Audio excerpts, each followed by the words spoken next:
পরিমাণ ঝড়, সুবহানাল্লাহ সুবহানাল্লাহ, পরিমাণ ঝড় এবং কি পরিমাণ ধুলা দেখেন আপনারা। আজকে বিকালবেলা এখনো আম বাইরে পড়ছে, কিন্তু তো দেখেন কি পরিমাণ ধুলা। আসলে আমি এত কষ্ট করে আমি যে আসলে ভিডিও করছি, একটা মানুষ চকলেট নিয়ে চলে এসেছি, চকলেট করে সামনে চকলেট করা, এটা চকলেট করা, ওই তো ওদের বয়ম উঠে গেছে, ওদেরকে দিয়ে আসতে হবে।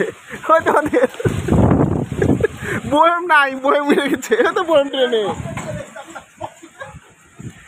চাচি বয়ম নাই, কিন্তু চকলেট যে কটা পাবেন ওটাই লাভ। এই যে দেখুন ঝড়ের ভিতরে আম না কুড়িয়ে কিন্তু চকলেট কুড়াচ্ছে, দোকান থেকে চকলেট আসলে কি উড়ে গেছে। তো কি অবস্থা আসলে দেখুন, মানুষজন আম কুড়াচ্ছে না। এখন বৃষ্টি শুরু হলো, প্রচুর ঝড় হলো এবং প্রচুর ধুলা, কিন্তু এখনো কিন্তু ঝড় হচ্ছে, যে আপনাদের দেখাচ্ছি, আপনারা দেখেন। অনেক কষ্ট করে কিন্তু আমি কিন্তু ভিডিও, বাপরে বাপ, মনে হচ্ছে আমি উড়ে চলে যাবো কোনোভাবে। তো যাই হোক, এখন পর্যন্ত আল্লাহর রহমতে আমি উড়িনি। তো ভিডিওটা নিশ্চয়ই খুব ভালো লাগলো আপনাদের। ঝড়ের ভেতরে আম না কুড়িয়ে চকলেট কুড়ানো হলো। তো এই যে দেখুন এখন বৃষ্টি শুরু হয়েছে, এখন কিন্তু বৃষ্টি শুরু হয়েছে সেই রকমের।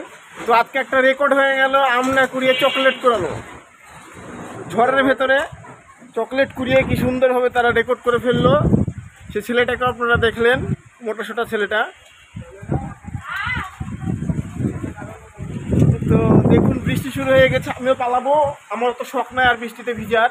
তারপরে একটু দেখছি আমি আমাদের গাছের আমগুলো এখন পর্যন্ত আসলে নিচে পড়েনি, বুঝতে পারছি না আকাশে উড়ে গেল নাকি। ঝড়ে আম না কুড়িয়ে চকলেট কুড়ানো, এটাই হচ্ছে আসলে সব থেকে আজকে মজার বিষয়। তো আম কি আসলে একটা পড়েনি, বুঝলাম না বিষয়টা। ঝড় কিন্তু খুব সুন্দর শুরু হয়ে গেছে, প্রচুর পরিমাণে ঝড় হচ্ছে। আল্লাহ আমাদেরকে রক্ষা করো। দেখুন আসলে কি পরিমাণ ঝড়, এবং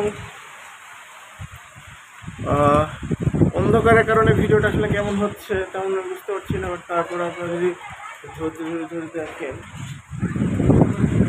তাহলে কিন্তু আসলে খুব ভালো হয়। হয়নি এখন যাবো, ফেসবুকে আপলোডিং হবে। সুন্দর, ওয়াও, কিউট, সুন্দর। এই দেশের ছেলেটা, এই দেশের ছেলেটা দেখুন।